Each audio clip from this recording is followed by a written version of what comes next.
Muito bem, chegou o grande dia então de começar o nosso novo programa, um desafio enorme que a gente resolveu assumir aqui agora, primeira temporada do BPM Podcast.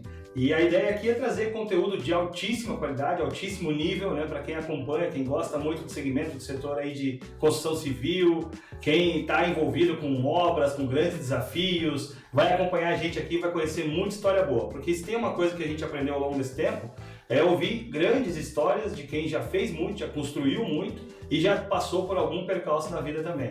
Então, a ideia desse programa aqui, gente, vocês terem uma ideia aqui, nós estamos com a presença do presidente da BPM, Nivaldo Richter. Estou tendo o orgulho de participar com ele aqui desse programa.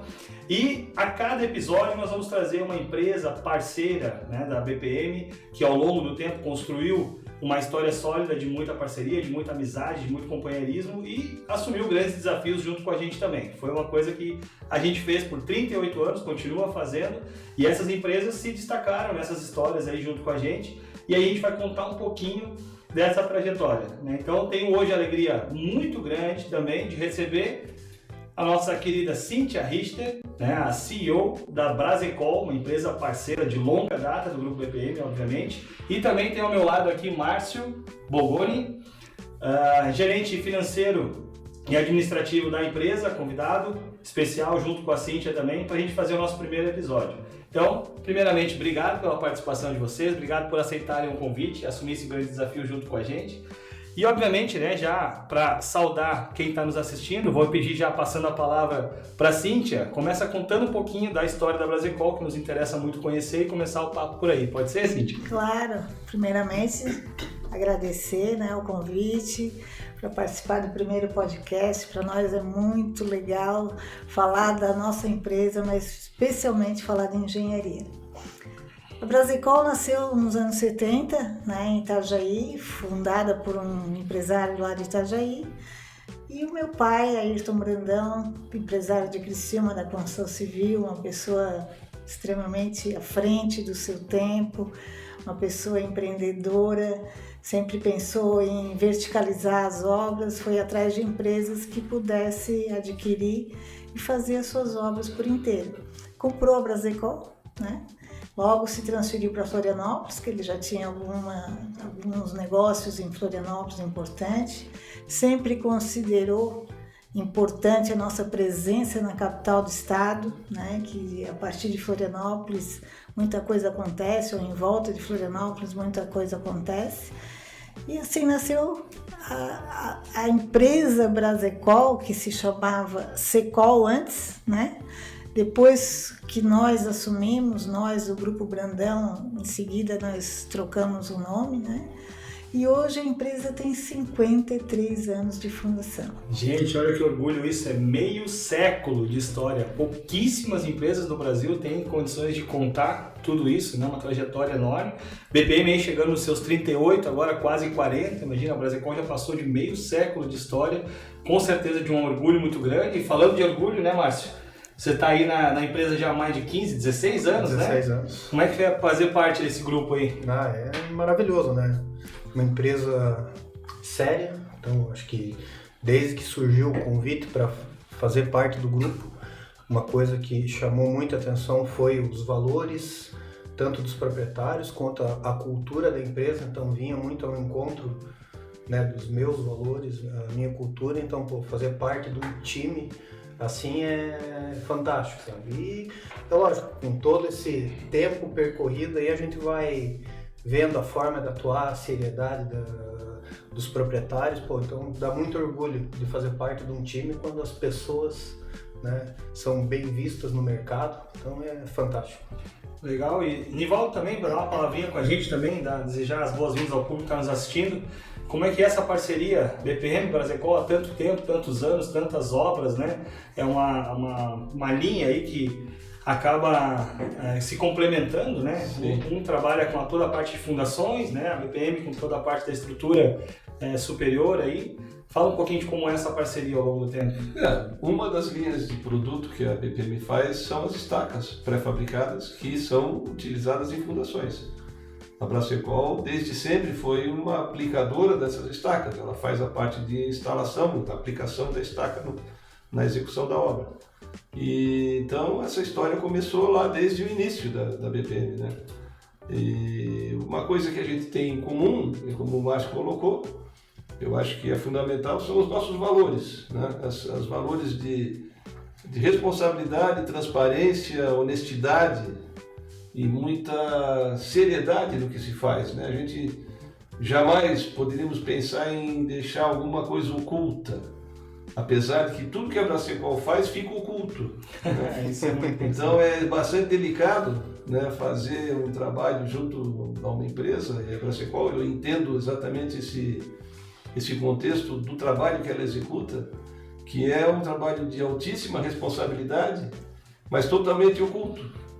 Que quando aparece, aí a coisa é porque é muito complicado. Porque complicou. Então, graças a Deus, né, e eu tenho acompanhado a vida da Bracecol também, nunca se teve problema desse tipo, né? Então, acho que talvez o maior valor que a gente tenha na relação com a Bracecol seja a preservação desses valores, né, de seriedade, responsabilidade, honestidade, competência técnica, né? Então, acho que são valores que nos unem naturalmente e eu acho que isso é o que gera o sucesso, né, dessa empresa com vida tão longa, até porque se a gente parar para pensar, poucas empresas realmente no setor têm essa idade, né? Normalmente dura 10 anos, 12, 15. É um ciclo, né?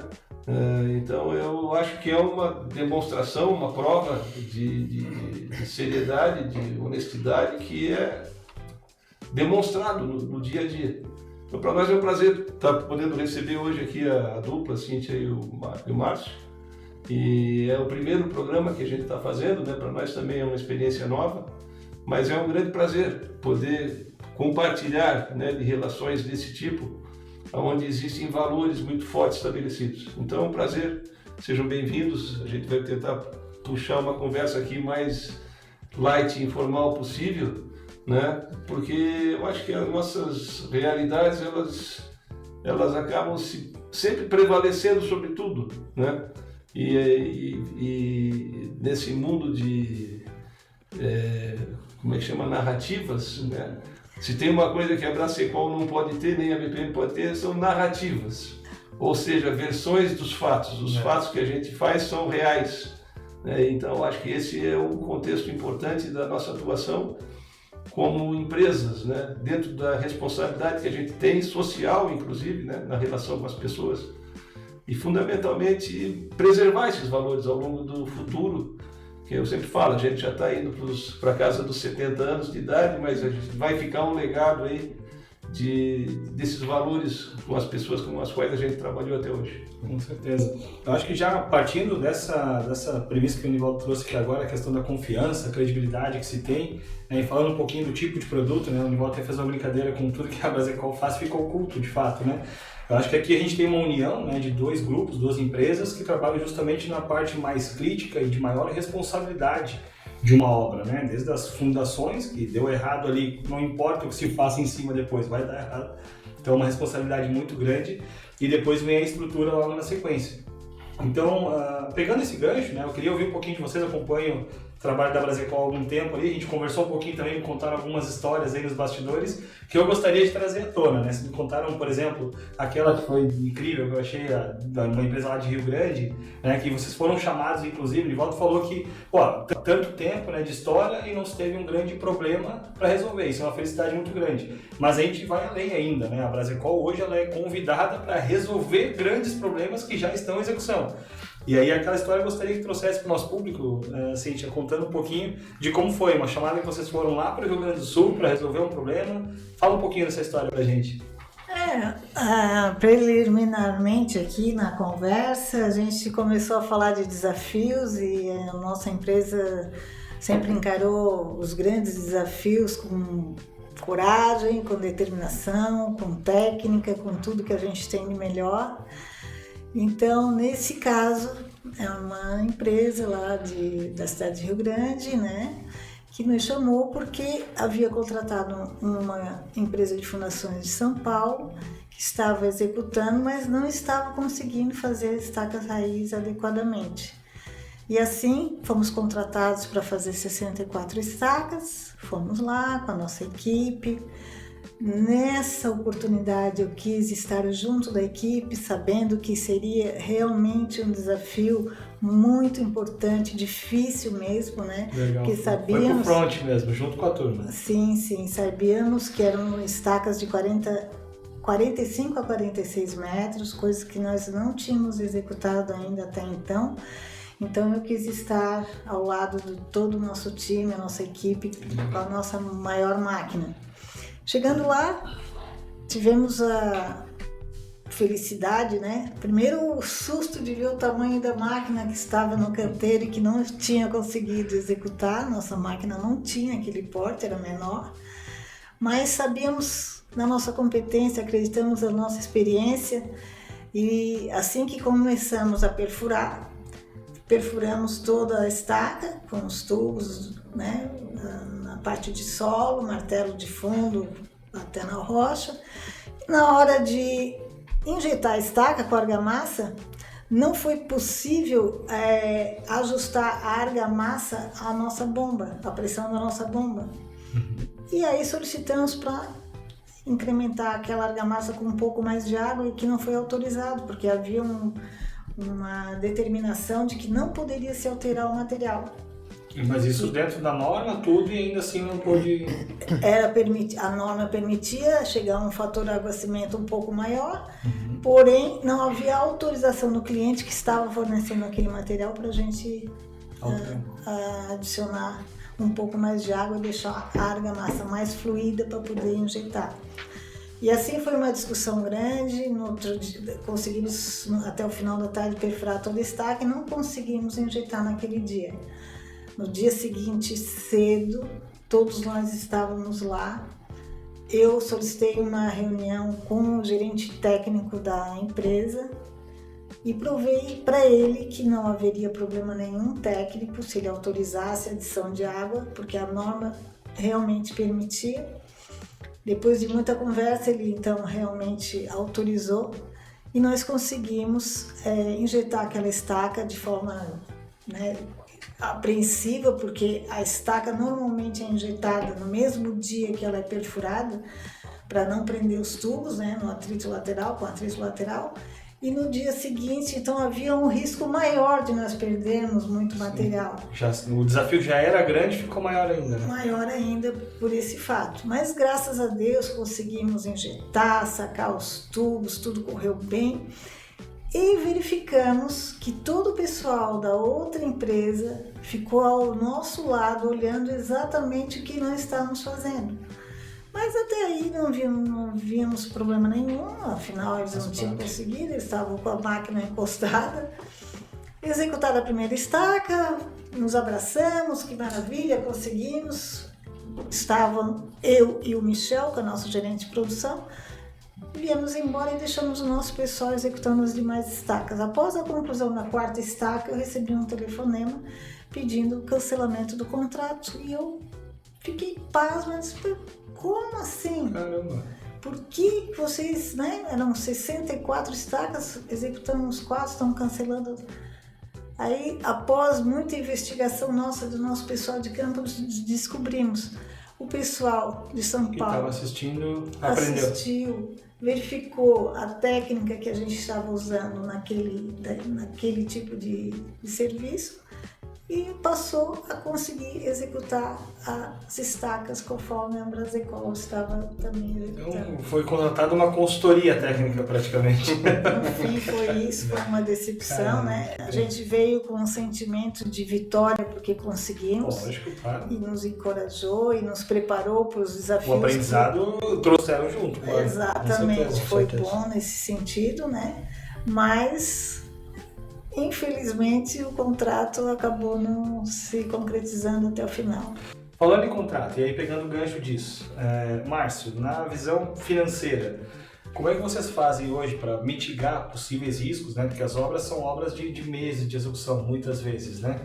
E a gente sabe que durante uma obra tudo pode acontecer, especialmente nas fundações, né? Toda a questão de temperatura, clima, tempo, tudo interfere, né? Qual é o grande segredo assim, que a Brasecol pode compartilhar com o nosso público a respeito de fazer um planejamento que ele seja sólido, que ele te dê segurança, que tu possa colocar a tua melhor equipe para trabalhar, tu possa colocar as melhores máquinas para trabalhar também e que tu tenha aquela garantia de que o retorno ele vai acontecer, né? Hoje, uma vez que somos procurados para execução de alguma obra, acho que o fator preponderante, isso a gente sentiu no andar aqui da evolução da empresa aí, que uma coisa que mudou muito foi a questão da gente começar a fazer uma visita prévia sempre. Então, não somos simplesmente contratados, assinou o contrato, desembarca lá e vai executar a obra. Não, vai uma equipe técnica, já durante a negociação, já vai fazer uma visita para ver que desafio que nós vamos encontrar lá. Então já tem uma ideia do estilo do terreno, que com aquilo ali também, recebendo projeto, recebendo sondagem, fica muito mais fácil da pessoa mitigar o que nós vamos encontrar pela frente de desafio. Perfeito. Só ali ele já eliminou tu já eliminou muitos riscos, sabe? Então, e é lógico que depois vem a questão da experiência, de já ter feito, saber, obra próximo daquela região, perfil de obra que a gente já atuou, então a gente sempre, quando faz ali seja o orçamento, projeta a obra, quanto tempo que vamos levar, o que seria uma produção mínima aceitável para fazer, então tudo isso daí vem em conta para mitigar muito o risco e a gente saber que vamos, além de atender o prazo do cliente, sair de lá com o retorno que a gente espera, né? Seja em prazo, seja o retorno financeiro que a gente almejou. Legal. Só complementar uma coisa que é bem importante colocar. Normalmente nós temos equipes e equipes, equipamentos e equipamentos. Então, dessa visita prévia que se tornou fundamental no nosso trabalho, também é visto isso, escolhido, né? Qual equipamento que a gente acredita que vai se adequar melhor àquela obra, né? Muitas vezes em função de diâmetro, já que temos diâmetros desde 20 milímetros até 500 milímetros. Então, e profundidade, e em que cota está a rocha, enfim, a gente estuda bem antes de fechar o negócio e finalizar custos, né? Tanto que a nossa empresa hoje não trabalha como a maioria do mercado, preço de tabela por diâmetro. Cada obra a gente avalia a produtividade diária que nós assim imaginamos poder atingir para poder fazer o custo da obra. Então cada orçamento nada como um meio século de história aí para poder calcular isso com precisão, né? Mas isso é bem interessante. Estava falando agora das soluções, né? A gente vai colocar aqui na legenda aqui do nosso episódio o site da Brasecol, os contatos todos, né? Mas o pessoal conhecer um pouquinho mais também quais são os principais produtos, qual é a maior expertise da Brasecol, em que momento assim que existe uma necessidade de solução, quando que a gente chama a Brasecol? Tu falaste aí em medidas de profundidade e tal, tem até algumas informações aí de recordes de profundidade, queria que vocês falassem um pouquinho sobre isso também, mas em termos gerais, são as principais soluções da Brasecol. Bem, é importante dizer que uma experiência de vida foi muito importante para nós. Executávamos sondagens, percussão e rotativa durante anos.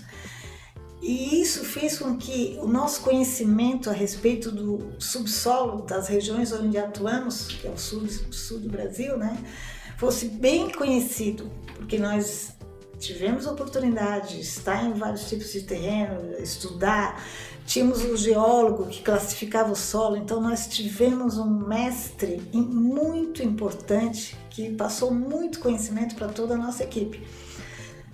Hoje não fazemos mais, Daniel, porque nada disso foi valorizado. Nossa sondagem era uma sondagem de qualidade e por isso tinha um custo. Supervisão na obra, que a maioria não tem, o pessoal larga o sondador lá, não dá apoio, não fiscaliza se ele está, né, porque é uma relação de número de golpes para cada camada, então é uma coisa bem detalhadinha, é simples, mas muito importante, são números que se referenciam a uma certa resistência do solo, né? E que vai definir o tipo de fundação, profundidade da fundação e por aí afora. Então, assim, essa vivência de executar a sondagem foi bem importante para a nossa equipe. Paramos por uma questão de análise de mercado financeira, só dava prejuízo, há anos que a sondagem dava prejuízo. Eu disse, não, vamos dar uma paradinha aqui, vamos nos focar só na parte de fundações. E aí temos um trabalho em parceria com todo projetista de fundação. Desde o Rio Grande do Sul até o Paraná, a gente está sempre fazendo um trabalho em conjunto, trocando, né, conhecimentos, porque o projeto em si a gente não está atuando. Há muitos anos atrás também fazíamos algum projeto, principalmente quando era pré-moldada só, porém a partir de 2010 a gente focou um pouco mais na estaca raiz, a partir dali fomos diminuindo bate-estacas, porque era um serviço também de concorrência muito forte, e principalmente concorrência com baixa tecnologia. E aí a gente foi buscar um serviço com maior tecnologia, né? Então, equipamentos importados, a forma de executar a estaca raiz ela é um pouco mais técnica também, exige uma mão de obra mais qualificada, e isso é muito importante. A partir daí, nós focamos muito em estaca raiz, né? Hoje 70%, né? 70%. Aproximadamente do nosso faturamento vem de estaca raiz. Logo em seguida desenvolvemos a parte de contenções também, que são os tirantes para paredes de diafragma, executamos os grampos também, para os taludes, concreto projetado, né? Então hoje o foco da empresa são esses dois tipos de serviço, contenções e estaca raiz. Ainda temos um batistaca, que a gente ficou com o nosso melhor batistaca, vamos assim dizer, o equipamento que tem uma tecnologia embarcada também, é um martelo de... martelo hidráulico, desculpa, me faltou a palavra. E assim, estamos desenvolvendo, mas muito focados em estaca raiz. Que legal. O Nivaldo tem até uma forma fácil e rápida, né, de identificar se o teste de sondagem ele foi bem feito, foi bem executado, né, Nivaldo? Porque a gente também considera muito isso para a questão da estrutura, né, para desenvolver um projeto de estrutura, enfim. Fala um pouquinho sobre como normalmente é feito o teste, Nivaldo, e tu costuma identificar se ele foi bem feito ou não foi bem feito. Dá dica para a turma aí. Eu acompanhei todo esse processo de execução de sondagem que a Brasfecol sempre executou, né? Com todo esse critério, com o geólogo acompanhando, fazendo leituras assim, com muita técnica em cima da geotecnia. E sempre teve o mercado de empresas que fazem também sondagem e que cobravam praticamente a metade do preço do que deveria ser, né? E a gente sabe que uma sondagem, falando de SPT, que é a Standard Penetration Test, né, que é a sondagem mais executada que existe aí no mercado, é uma sondagem que existe uma limitação de capacidade de produção diária. A gente sabe que um sondador não consegue sondar mais do que 30 metros por dia, 40, dependendo do solo. E às vezes a gente recebe laudos de sondagem que no mesmo dia tem 100 metros de sondagem executada. É evidente que aquela sondagem não foi bem feita, não foi retirado as amostras a cada metro. Que é um risco também, né? Simplesmente copia e cola, né? Simplesmente foi feito por analogia de outro furo e tal. Então, esse é um problema que eu vejo, né? Que, aliás, isso é uma preocupação que eu imagino que a Brasfecol tenha, porque ela se valia, né? Não só a Brasfecol, os projetos de engenharia são avaliados e definidos normalmente em cima de sondagem. E a sondagem é uma etapa importantíssima que normalmente é feita numa etapa preliminar da execução da obra, muito antes até de ter o projeto, né? E aí se manda um grupo de sondagem para o campo, no meio do mato às vezes, atrás de um tapume que ninguém vê o que está acontecendo lá atrás, não tem fiscalização de execução e simplesmente depois se recebe os laudos e sabe lá se eles são verídicos. Então são feitos projetos de obras de altíssimo custo, prédios enormes, em cima de sondagem e às vezes a sondagem não é real, né? Então, a gente tem como detectar, evidentemente, quando o furo, a sondagem aparentemente não é bem feita, também até pela própria capa do executor, a gente já conhece quem é mais sério, quem é menos sério nesse segmento. Mas é normal ter... Aí é corrida de obra. Tem corrida de obra. Aí a gente que também fornece estaca pré-moldada detecta, né? Que às vezes durante a cravação de uma estaca numa determinada região, que a sondagem caracteriza aquele terreno de uma certa forma e na hora de executar a sondagem a estaca tem outro comportamento. Então fica evidenciado que não é válido, né?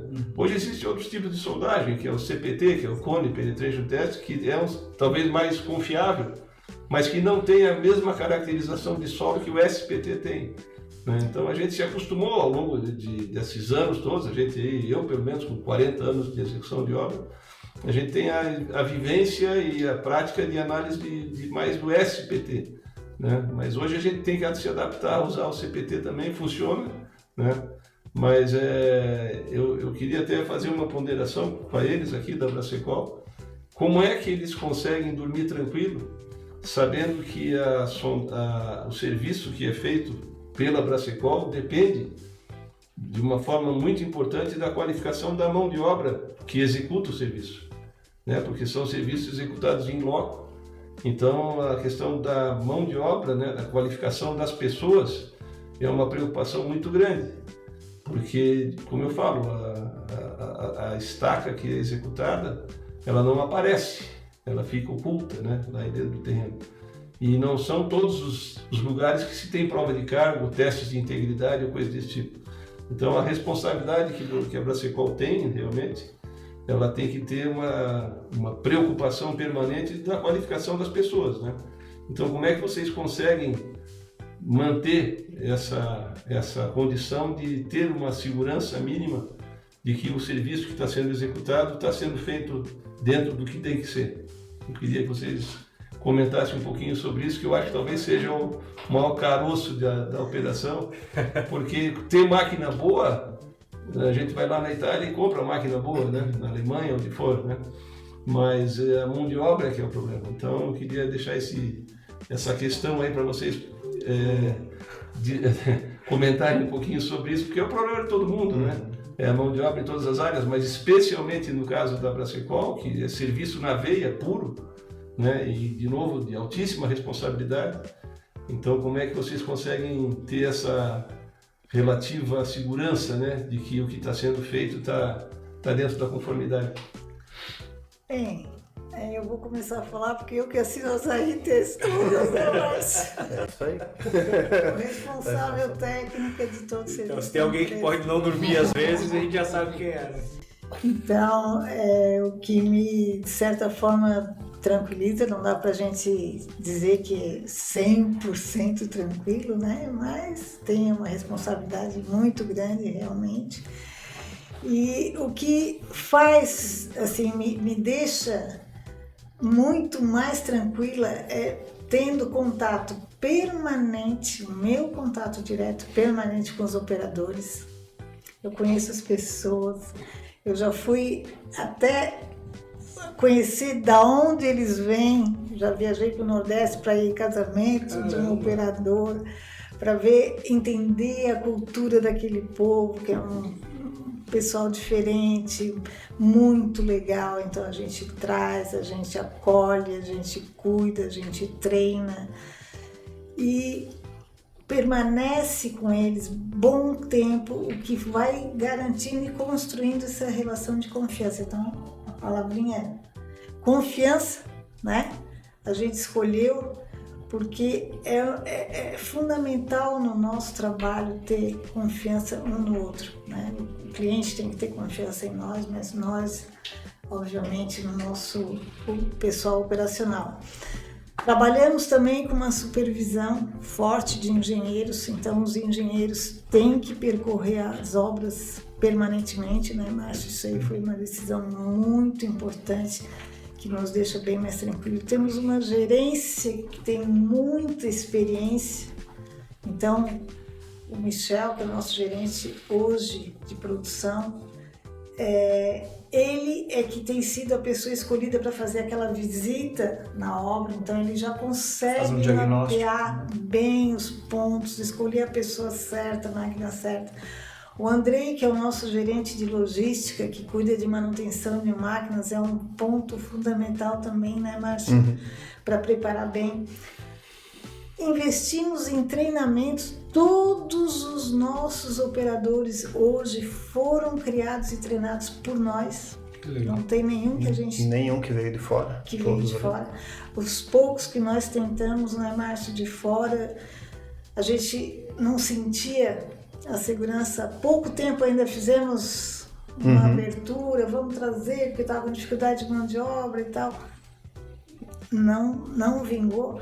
Até porque existe isso. Hoje o time Brasecol é tão forte, tão fechado, que quando vem um elemento de fora que não está engajado, a equipe, não dá, assim não dá. Então, isso faz com que eu fique bem tranquila. E mais recentemente, né, Márcio, nós estamos fazendo um trabalho muito legal, nós mudamos o nosso ERP e hoje nós temos um controle de produção diário. Nós recebemos diariamente os boletins de campo com todas as anotações, né? E nos treinamentos das equipes a gente coloca de forma muito séria que qualquer dúvida, qualquer falha, qualquer erro, eles bastam levantar a mão. O erro não é deles, a falha não é deles. Todos nós somos responsáveis. Então, qualquer um que levantar a mãozinha, né, Márcio? Imediatamente alguém vai socorrer, vai lá, vai discutir, ver a melhor forma. Ficou na dúvida? Para. Vamos ver qual é o melhor caminho. Porque a consciência é essa, nós não podemos errar. 53 anos sem nenhum problema, graças a Deus, de qualidade, execução e formação. Que incrível. Muito orgulho mesmo. Legal. Eu até achei muito interessante também na fala anterior ainda, dessa do cuidado das pessoas. Eu acho incrível esse trabalho que a Cíntia e toda a equipe da Brasecol lá faz também. Mas a gente estava falando também sobre a questão da mudança, né, de rota ao longo do tempo, do que vocês faziam, o que deixaram de fazer, mudaram, né, e eu acho que uma empresa ela realmente sobrevive, né, não só sobrevive, mas como evolui ao longo de tanto tempo quando ela consegue estabelecer um planejamento, fazer uma leitura de mercado. E eu sempre digo que foco é saber dizer não, né? É saber o que tu não quer principalmente, para depois, dentro de tudo que tu quer, que sobra bastante coisa ainda, definir aonde tu vai colocar a tua energia, né? Então é muito incrível, assim, ouvir uma história de uma empresa, né, com 50 anos que teve que abrir mão de fazer algumas coisas que tinha como verdade, que tinha como produto estabelecido e dominava aquilo, né? Que é o produto mais difícil de abrir mão, é aquele que tu domina, tu já sabe fazer tão bem, né? Mas o mercado te pressiona, a concorrência, enfim, por vários motivos vocês identificaram isso. Eu acho que isso é legal de contar, né? E eu tenho certeza que o Márcio tem participado bastante disso também. Como é essa construção de planejamento da empresa, como é que ela consegue visualizar os próximos anos, como é que ela olha para o mercado e entende aqui é bom, aqui não é bom, né? E também, já junto com essa pergunta, né, em cima desse planejamento que é montado, como que na análise mais aspecto financeiro mesmo, vocês decidem os investimentos a serem feitos, né? Porque a Brasecol trabalha hoje somente com máquinas de ponta, realmente um produto de altíssima qualidade, tecnologia de altíssima qualidade. Essa decisão de fazer os investimentos também tem relação com essa questão de mercado, né? Eu não posso fazer um investimento de altíssima qualidade no mercado que me pressiona e que me aperta cada vez mais. Eu fico cada vez com as margens mais corroídas, né? Fica mais difícil o cenário, mas sabendo onde jogar, né? Sabendo qual que é a partida ideal para participar, a partir disso se estabelece um planejamento estratégico, né, para os próximos anos e em cima disso como é essa tomada de decisão. Primeiro, como é a construção do planejamento estratégico e segundo, como é a decisão de investimento da empresa para embasar esse planejamento estratégico. O planejamento estratégico a gente sempre ali ao longo do mês de setembro, outubro, a gente já começa a lançar as bases pro ano seguinte. Pelo menos para o ano seguinte. Já vem até de uma discussão nossa que, né, chegamos aí aos 53 anos e estamos pensando nos próximos 50. É audacioso. pensar nos próximos 50. Mas já visualizamos também com essa questão de, né, que o nosso mercado é muito instável, né? Então a gente vê a necessidade de tu não pensar só no teu próximo ano, você já pensar 5 anos, 10 anos, né? E acho que é lógico, a Brasecol, por uma questão já de estar estabelecida no mercado, aí, então hoje a gente já tem algumas diretrizes já bem estabelecidas, saber quanto que a gente precisa produzir, quanto que a gente quer produzir, com o parque instalado hoje. Então, estamos agora também já conversas que a gente vem tendo aí, da gente aprimorar também essa questão do nosso planejamento estratégico, trazer um profissional, né, com toda essa expertise, né, para ajudar, para a gente justamente estar pensando esses próximos, né, anos da empresa. Na questão de investimentos, eu digo assim que são tudo fases. Que nem nós já pegamos uma fase da Brasecol, que foi quando, lá em 2008, a Cíntia assumiu efetivamente a empresa, a direção da empresa, decidiu por, né, uma empresa familiar, então decidiu por colocar uma cara um pouco mais profissional para a administração da empresa, então definiu dividir a empresa em gerências, gerência comercial, gerência técnica, administrativa financeira e obras. Então, nisso daí, aquilo, a gente começa a avaliar, naquele período a empresa era um perfil, máquinas sucateadas, máquinas velhas, então o quê? Tu começa a fazer conta, tu vai assim, o que eu estou gastando de manutenção, eu poderia fazer um financiamento e vou atualizar o parque fabril. Perfeito. Tomamos a decisão, atualizamos a empresa. Na época ainda estávamos com os batistacas, tínhamos ali acho que 2 ou 3 estacas raiz na época, que daí uma era de ponta, que já era uma italiana, as outras 2 máquinas um pouco mais, né, usadas. E fomos estabelecendo, né, um ritmo de crescimento e tal. Mas hoje, né, vamos trazer mais para a atualidade. Eu vejo que todo e qualquer investimento, primeiro, não vem simplesmente da Cíntia, como a gente vê muito no mercado, aí o cara olha assim, tem aquele vamos comprar uma máquina nova. Não, a gente justamente avalia, o mercado tá pedindo isso, estamos com demanda para isso, que nem o nosso último investimento foi agora em 2023, né, que importamos uma última máquina que a gente trouxe da Itália. Foi um negócio assim de muita análise, ver, e a gente vinha sentindo isso, que estávamos justamente perdendo obras, deixando de atender clientes por falta de um equipamento daquele porte. Mas o que? A gente reúne toda a equipe de gerência, estamos sentindo essa necessidade. Compartilha a ideia, todo mundo, vamos abraçar a causa, porque aquilo vai interferir na empresa toda. Né? Você desembolsar, você tá ali, saber tá com o caixa bem reforçadinho, né? Daí você chega ali, vai abrir mão, vai tal. Então, seria uma das que eu digo assim que a gente mais tem feito. E é lógico que tem vezes que também negócios de ocasião, né? Tivemos situações aí há 2, 3 anos atrás ali de uma empresa que representa essa empresa italiana, que aqui no Brasil eles tinham equipamento para locação, então a gente chegou a alugar esse equipamento deles, chegou um momento que eles decidiram parar com a locação e sinalizaram no mercado, vou vender o equipamento. E a gente sabia, um equipamento de qualidade. E a Brasecol, cabe no nosso... Daí foi de dentro para fora, não foi de fora para dentro. Justo. Da mesma forma que um concorrente nosso fechando as portas. Mas detalhe desse... foi bem na pandemia. Não, esse daqui chamou atenção porque o quê? Foi bem quando foi decretada a pandemia. Nós comprando equipamento. O investimento. Fechamos a compra do equipamento, decretaram a pandemia. Daí a Cíntia vem em março, o que nós vamos fazer? Vamos devolver o equipamento? Não, o mundo não vai acabar, nós vamos seguir porque isso aqui vai passar. Vamos encarar e fizemos. E daí também, logo após esse, foi o quê? 1, 2 anos depois ali, um concorrente nosso do Rio Grande do Sul resolveu de fechar as portas sinalizamos para ele que queríamos alugar um equipamento dele. E nessa questão do começa a conversar do alugar e tal, ver preço de máquina, você observa o movimento da concorrência também.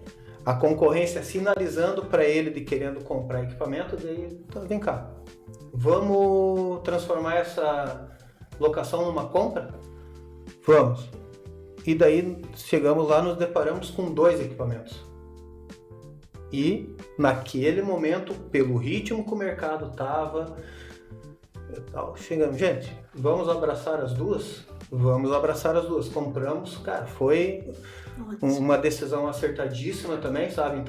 Então assim, a gente tudo procura avaliar mercado, necessidade, porque já vimos no passado a questão de você surfar a onda, né? De ter um crescimento vertiginoso e uma queda vertiginosa na mesma velocidade. Então hoje a Brasecol tem estabelecido aí um voo de cruzeiro, como a gente fala, né? Já está no voo de cruzeiro. É uma velocidade de crescimento. Sabemos o tamanho da empresa que a gente quer ser e a que velocidade vamos, sabe? Legal. Tem um detalhezinho, só complementando tudo que o Márcio falou, absolutamente perfeito o que ele contou. Mas a gente faz um trabalhinho de base também, por exemplo, né, Márcio, pessoal de marketing que hoje nos apoia muito para sedimentar esse mercado. Então, nosso mercado está um pouco mais regionalizado, Paraná, Santa Catarina e Rio Grande do Sul, né? Então, o marketing nos ajuda a abrir um pouco mais esse leque, né? Fazendo um trabalho bem estruturado hoje, né, Márcio? Se concentrar, foco, bom atendimento, funil de vendas, não deixar o cliente, né, pensar muito, atendimento. E isso está nos garantindo esse crescimento realmente, assim, não desproporcional um mês aqui, outro, não. A gente conseguiu hoje... Sem aquele eletrocardiograma, né? Exatamente, equacionar, né, a ocupação de todos os nossos equipamentos, todos os meses, uma linha um pouco mais tranquila, um mar mais tranquilo de navegar, e isso é que é legal. Muito bem. E você tem falado bastante também no desenvolvimento das pessoas, né? E é um trabalho que a Brasecol faz muito bem, vem desenvolvendo. Hoje a Brasecol está com quantos colaboradores no total? 100 colaboradores. 100 colaboradores, uma empresa prestando 100% de serviços, né? Que é um desafio trabalhar com uma equipe tão grande assim. E o treinamento constante, apesar de ser uma equipe que está 100% do tempo no campo, né? Sim. Eu acho que esse é um grande desafio também, que vale comentar. Como é que a gente consegue desenvolver uma equipe que trabalha boa parte do tempo fora da empresa? Tem alguma dica legal para passar para o pessoal? Realmente é bem mais difícil, né? Agora nós estamos nesse momento exato de um treinamento que está sendo desenvolvido para todos, 100% da empresa esse ano passará por um treinamento, principalmente comportamental, além dos treinamentos técnicos, né?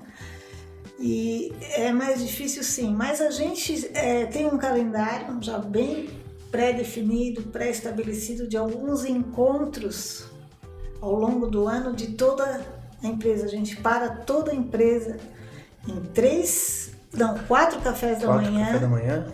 Então se reúne 4 manhãs, dá mais ou menos de 3 em 3 meses, todo mundo. Então nesse café da manhã sempre tem uma palestra, um treinamento, alguma coisa, uma união, o encontro, conhecer os novos, os que chegaram, fazer essa aproximação. Nosso pessoal fica muito afastado.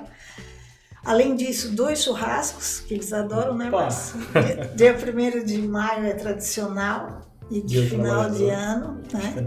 Porque no final do ano a gente tem férias coletivas, então a gente faz o churrasco, todo mundo se diverte, se abraça, fechamos o ano.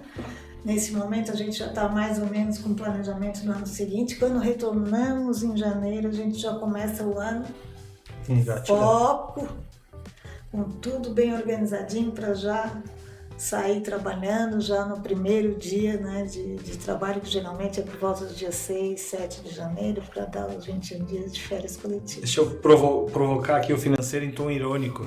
E esse monte de parada aí, e festa, e churrasco, né? Muito custo isso aí. Não é investimento. Aquela dorzinha no coração, mas é. Não, mas realmente, você sempre fica com aquele pensamento, né?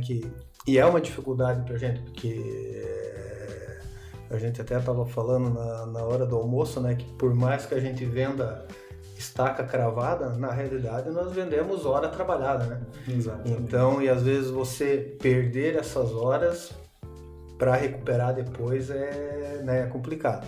Mas é lógico, como a Cíntia falou, a gente já procura nos organizar para realmente ter essas paradas, com o cliente devidamente comunicado também, sabendo que vamos ter. E a questão até de treinamentos, é lógico, a gente sempre aproveita os momentos de um intervalo entre uma obra e outra, quando você desmobiliza. Normalmente a gente sempre traz o equipamento para a sede da empresa para passar por uma revisão geral antes de ir para o próximo cliente. Que a gente quer chegar no outro cliente, saber que o equipamento vai estar lá, vai trabalhar, não vai dar dor de cabeça lá de estar quebrando lá na obra do cliente. Então passa por ali, faz uma revisão. E tu aproveita, que normalmente é pelo menos 3 dias, uma semaninha ali, então tu aproveita esse tempo com a equipe ali para reforçar algum treinamento de segurança, algum treinamento técnico, reflete. Lembrando, né, Márcio, que hoje todos da equipe se tornaram treinadores. Opa, olha todos. O supervisor de segurança, o engenheiro supervisor, a nossa gerente técnica, todos. Tem um assunto importante, o pessoal está parado, a gente se reúne. Não. E isso melhorou muito, né, Márcio, com a nossa nova sede, que eu também tenho. Eu diria até que isso é uma característica clássica das grandes empresas, né? Formar formadores. Formar formadores. Isso é um desafio muito grande, muito complexo de se fazer, inclusive. E agora na nova sede, como eu estava te falando, né, faz 1 ano e meio que nós nos mudamos da ilha, lá da costeira do Pirajubaé, que era dentro da ilha, para Palhoça, né? Estamos localizados bem pertinho da BR-101 para melhorar toda a logística da empresa. A nova sede construída pela BPM, que ficou muito, muito bonita, abriga hoje uma empresa que está olhando um ambiente de trabalho facilitador, né, Márcio? Uhum. Agora que vamos ter, inclusive, um mobiliário, uma decoração mais voltada a isso, serão ambientes preparados para esse tipo de reunião relâmpago. Terminou a obra, o pessoal chegou, já leva para a salinha lá de treinamento, vamos ver o que aconteceu na obra, o que não aconteceu, o que foi bom, o que foi ruim, o que vamos melhorar. Então, esse dinamismo de treinamentos, na verdade que não são todos treinamentos, né, mas são conversas e desenvolvimentos de pessoas em torno do nosso dia a dia. Vai melhorando a cada dia. Tá? Até pegando o gancho ali do questionamento antes do como é que dorme, né, com toda essa responsabilidade. Isso daí é uma coisa até interessante que tu vê, essa questão do amadurecimento da equipe, de estar preparando as pessoas para estar repassando esse conhecimento, que hoje a equipe, detectou um problema numa obra, ou alguma coisa que o cara executou lá que, acabou danificando o equipamento. Foi um erro de manobra. Então já se estuda o que aconteceu e aquilo ali vira um case. Então conforme vai repassando as outras equipes, você já usa aquilo ali como um multiplicador para preparar o próximo, os colegas ali para não estarem cometendo esse mesmo erro. Sabe? E não há melhor aprendizado que o prático, né? Sabe? Se aprender com a prática é melhor, né? Eu queria provocar de novo o Nivaldo para contar pra gente aí talvez algum dos grandes desafios que teve esse casamento entre BPM e Brasecol, que tiveram que resolver, trazer algum...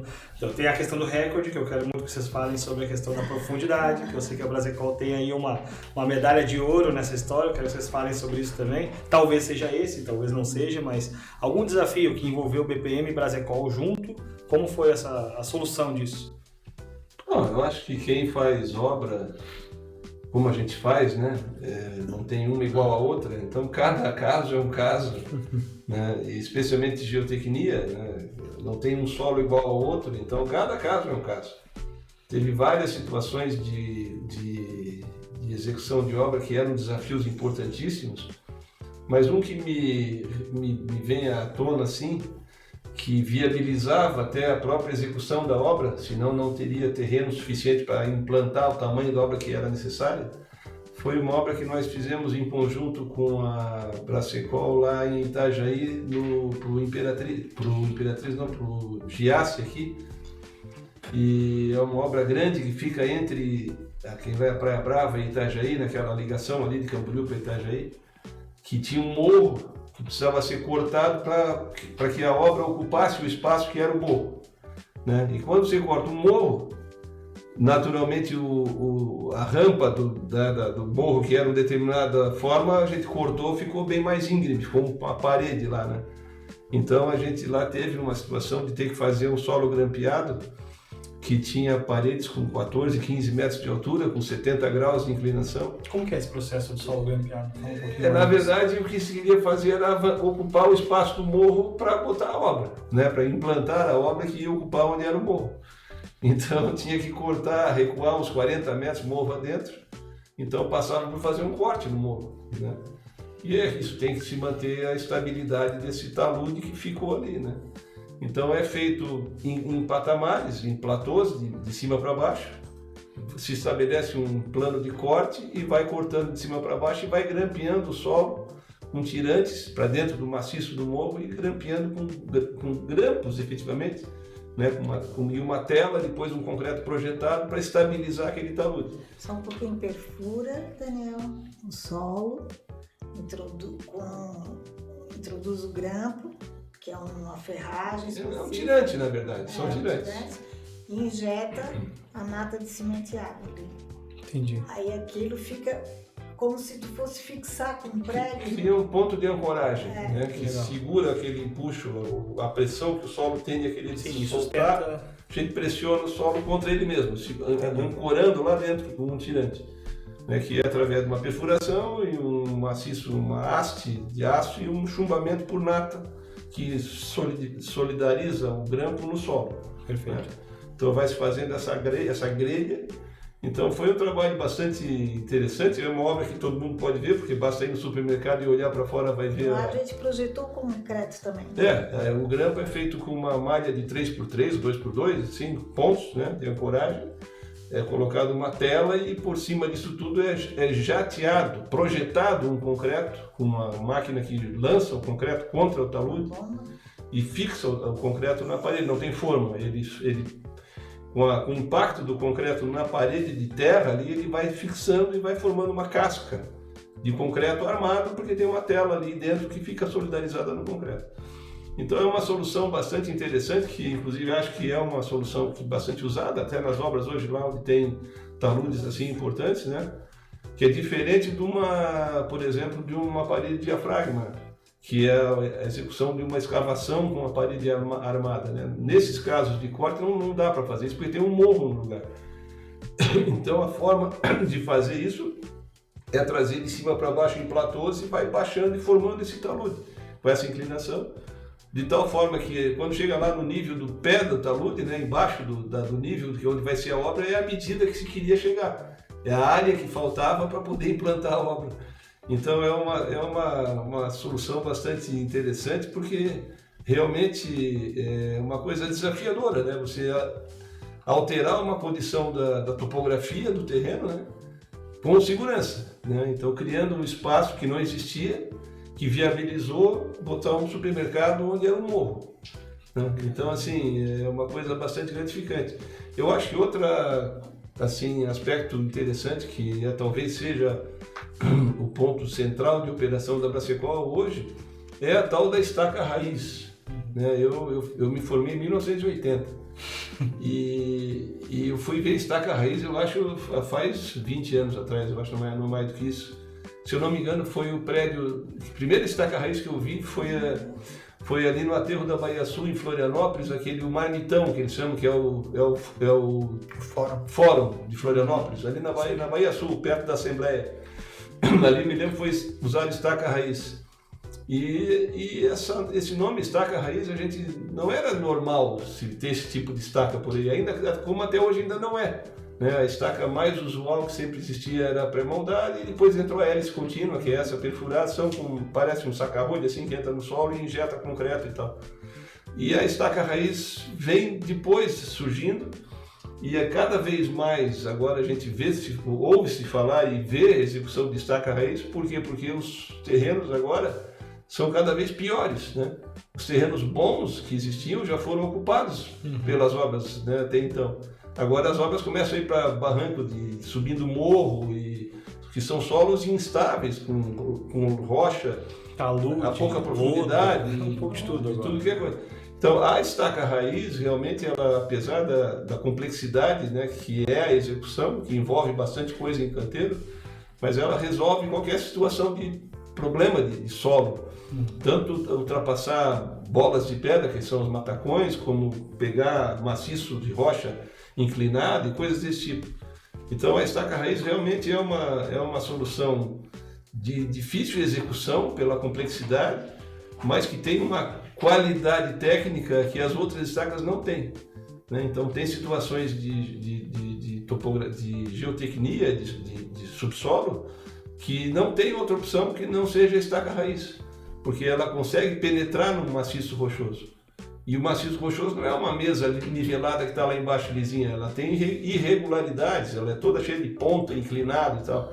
E quando entra com esse martelo de perfuração em rocha, ele faz uma escavação, uma perfuração na rocha efetiva. Então você cria um pino, né, de um elemento estrutural na rocha. Isso te dá uma segurança absurda, tanto de capacidade de carga quanto de segurança, de estabilidade. Né?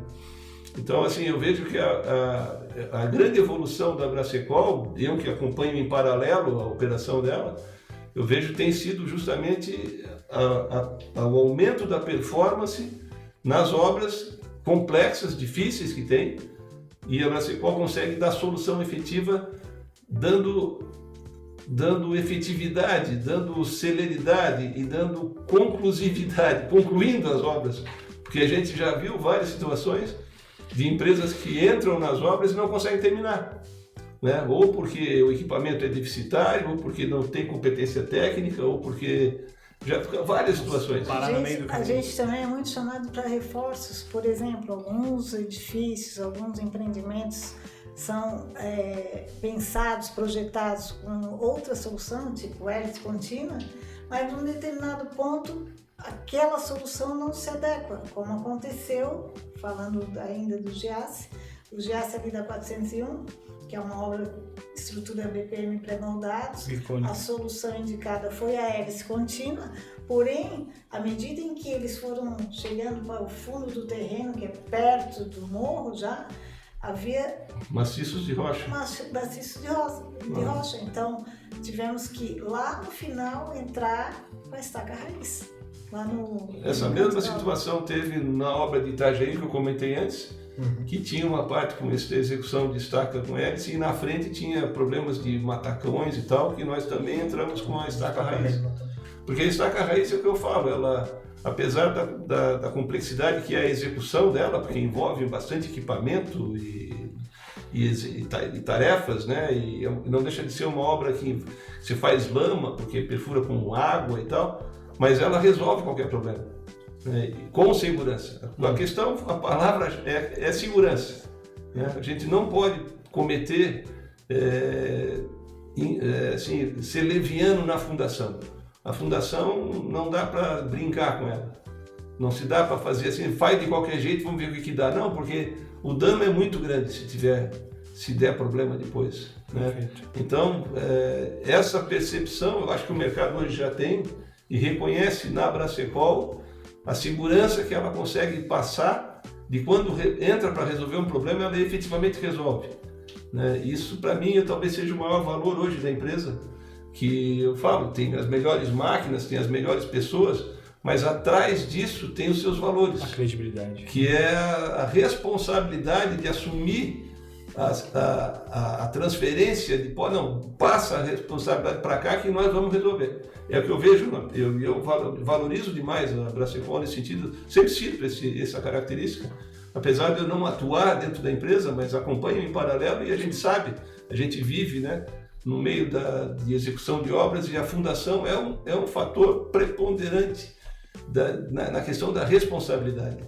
Porque uma má execução da fundação traz danos depois que às vezes são irreversíveis, né?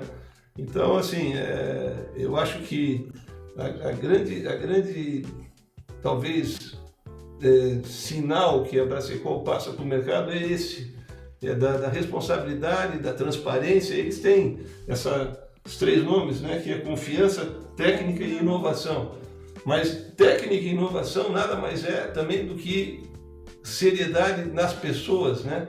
De qualificação das pessoas, porque não existe nada que não seja feito pelas pessoas, né? Exato. Então, talvez assim, o maior valor que a Bracecol tem, no meu ponto de vista, justamente eu acho que é essa questão da responsabilidade, da segurança, que talvez seja o maior valor que a empresa pode ter. E isso é difícil de construir, né? A gente sente a mesma coisa pela BPM, né, que tem aí quase 40 anos, e a gente também é reconhecido por essas questões de responsabilidade, né? Então, assim, eu fico muito assim, à vontade para falar sobre a Bracecol, até porque tem bastante proximidade deles, né? Mas não atuo na empresa, mas tenho assim, o apreço, né, pelo trabalho deles, porque eu acompanho, eu sei da importância que eles dão às coisas, especialmente as pessoas, né? E a empresa são as pessoas, né? As máquinas, se tiram as pessoas, viram sucata, fica um monte de ferro empilhado. Ô Daniel, eu fico muito emocionada com esse depoimento, porque ele tem um nível de exigência muito alto. Altíssimo. Muito alto. Altíssimo. Então, para mim, é muito importante. Não estou querendo rasgar cedo aqui não, mas é porque é difícil. Nunca tinha escutado. É difícil a gente ver hoje nas empresas. Já valeu o episódio, já. A gente vê nas empresas hoje essa preocupação é muito importante, né? É difícil a gente... Até porque a gente vive num mercado aí que valoriza muito a questão de grana, de preço, faz qualquer negócio, e isso não é um valor razoável quando se fala especialmente em fundações e em estrutura. Não dá para falar nesse tipo de etapa da obra como sendo um valor só financeiro. Ele não é financeiro. Ele é fundamentalmente responsabilidade, né? Segurança, né? Então, eu acho que talvez esse seja assim, o valor mais importante de fato que a gente tem em comum, compartilhado entre nós. Então isso dá segurança para todos, né? Perfeito. Acho que depois de tudo isso, agora pra gente fechar com chave de ouro, porque eu comentei algumas vezes, agora a gente tem que falar, né? Queria que vocês contassem um pouquinho daquela história lá do que passou de 60 metros de profundidade, pra gente fechar com chave de ouro, daquele desafio. Medalha de ouro, né, Márcio? Conta um pouquinho aí. Foi muito incrível. Mas foi numa determinada obra, o nosso cliente de Itajaí, que nos trouxe então um projeto onde nós executaríamos... Itajaí, o solo mais tranquilo de trabalhar em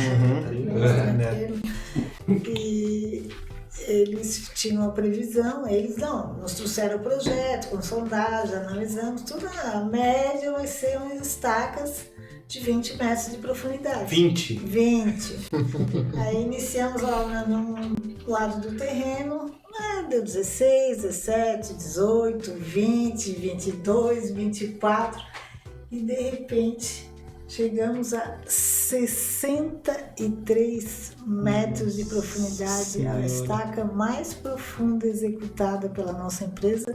E depois a notícia que nós tivemos aqui no Brasil. O que se tem de histórico no país é o recorde brasileiro. Nossa, tem alguma outra empresa que fez mais que isso, tem que trazer para nós a notícia, porque até então a gente não encontrou.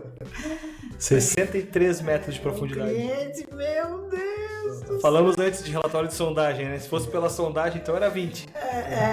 Só 3 vezes. Mas ali... Talvez não tenha sido exatamente a sondagem, porque a sondagem é pontual, né? Em determinado ponto de tamanho. Normalmente 4, 5 pontos de sondagem é usado, né? E o que nós constatamos é que havia ali uma falha geológica, possivelmente, porque de uma hora para outra Sim, uma falha geológica. Sim, estava indo no lado normal, e de repente a uma profundidade bem maior. Então foi um desafio, aí a gente se abraçou, né? De novo. Comemorou. Medalha de ouro no pódio. Mas assim, no momento da execução, como é que nós vamos executar? Sim, no momento parecia que ia chegar na China. Número de tubos necessário para chegar lá nessa profundidade, corre, traz, trocamos a máquina, porque para fazer 20 metros um equipamento pode fazer, 63 metros tinha que ser a maior máquina. E a preocupação de perder tudo aqueles tubos lá embaixo, porque tu tem toda a questão da força de extração da máquina, né? Cara, tu tava indo no limite do equipamento. Então, cara, qualquer bobeadinha que tem ali, fica tudo aquele material ali para baixo. Imagina. Falando em geotecnia, que é um assunto que talvez, sei lá, esse podcast possa bater em alguém que se interessa por o que tem embaixo da terra, eu acho que a natureza que a gente vive aqui, apesar aí de a gente morar aqui no litoral e ter esse solo problemático próximo do litoral, porque são terrenos realmente sedimentares de milhões de anos, né? Para quem gosta de geotecnia, eu acho que sempre, eu nunca falei isso, mas vou falar aqui, acho que deveria conhecer a Cordilheira dos Andes, porque eu fiz uma viagem já para Patagônia, lá embaixo, e para agora também para Atacama, aqui no norte da Argentina. E quem gosta de natureza, eu acho que deve conhecer esses lugares onde a gente vê a grandeza do que é uma falha, né, uma placa tectônica sendo girada de ponta cabeça.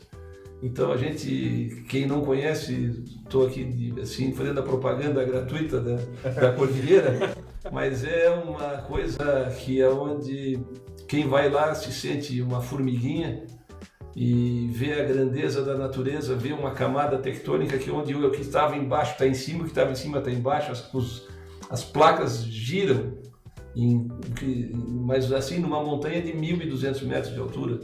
Então quem conhece a Serra do Rio do Rastro aqui, isso aqui é fichinha perto do que tem lá para baixo, na parte da Cordilheira dos Andes. Então para quem gosta de geotecnia, fica a dica. Vai um dia querer se meter em fundações, eu recomendo conhecer a Cordilheira dos Andes. Fazer uma aula prática lá. Que é realmente inspiradora. Assim, chama isso de visita de campo, né? Eu acho que é um lugar que a natureza nos deu, que a gente no Brasil, pelo menos para mim, né, no meu ciclo de relacionamento, se fala pouco. Né? Mas a gente vai lá e vê gente do mundo inteiro lá visitando. E a nossa litoral aqui, a gente não fala sobre isso. Mas é um lugar que eu recomendo realmente, quem um dia puder visitar, vale realmente cada minuto que se fica lá, porque é onde a gente sente a grandeza da natureza, né? E se é que Deus existe, né? E a gente sabe que Ele existe, e ali é a prova disso, que a Terra é formada por uma massa muito grande que nós não somos nada aqui dentro disso aqui, né? Então, assim, é só para fechar essa conversa de geotecnia. Fechando com uma dica para o público, então, uma dica de ouro. Que é uma coisa que a gente é muito pequeno, mas dentro do que a gente faz, a gente tem que entender a nossa grandeza também. Né? Perfeito. A responsabilidade que nós temos, eu sempre falo, talvez com a idade, o que mais se caracterizou nos meus conceitos é a responsabilidade do que se faz. Né? Porque a gente tem muita responsabilidade nas nossas empresas, no que a gente faz. E não é fácil poder assegurar né, que as pessoas entendam isso e que cabe a nós assegurarmos que eles entendem isso, né? E não adianta, não é na marra, não é no chicote, forçando, é no entendimento, a pessoa absorver a importância do trabalho dela e a responsabilidade que ela tem na sua participação, que vai compor a segurança do contexto geral das operações que a gente faz.